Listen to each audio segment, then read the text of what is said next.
Let's take just that simple thing of customer service on Twitter. It sounds simple at one level.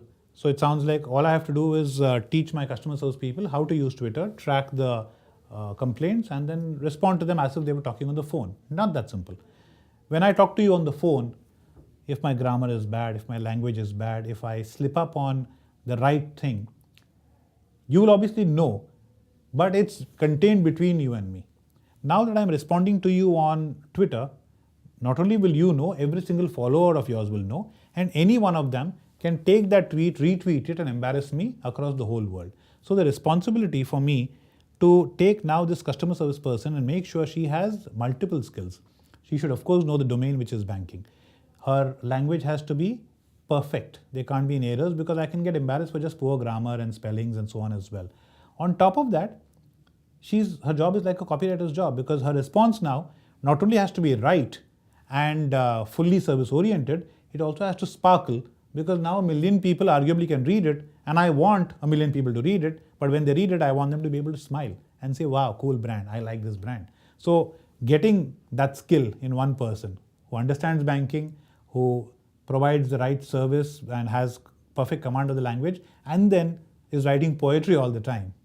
Damn tough ask, but that's just one of the challenges. Another challenge around just the customer service dimension itself is that I'm putting the brand's reputation at risk out there, again for the same reasons, right? So if I wrote a press release, it goes through a whole protocol of approvals within the company, including legal and compliance, before it hits the press. Now I'm tweeting something. In terms of consumption impact, it's exactly the same as a press release, arguably much worse in some senses, because a tweet will be seen by many millions more people than a press release will be read. Because a press release, anyway, brand speak, most journalists themselves tune out, and then of course the customer also tunes out. But if it's a tweet, then everyone's going to read it, everyone has a chance of reading it. Now this is the brand being represented correctly?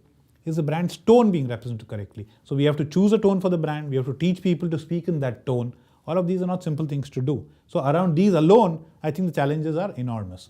The other dimension of challenge, I think, is the things that, for example, as a brand, we're dogmatic about.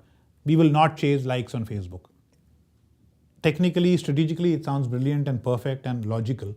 But at the same time, when you see your peers reporting their Facebook fans in their annual reports, obviously there's a fair amount of pressure. Your stakeholders, your shareholders, they all want to comment on every single thing. So why are profits so high? Why are Facebook fans so low?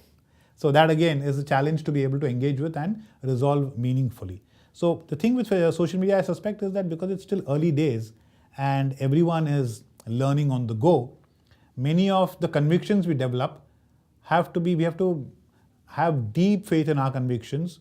It's like Steve Jobs. We have to be bullish and blind about it and say, yes, we believe this strongly. At the same time, be willing to navigate as well. Be willing to be nimble and say, no, oops, I was wrong about that thing, let me change. So it's a complex world. It's like the wild, wild west.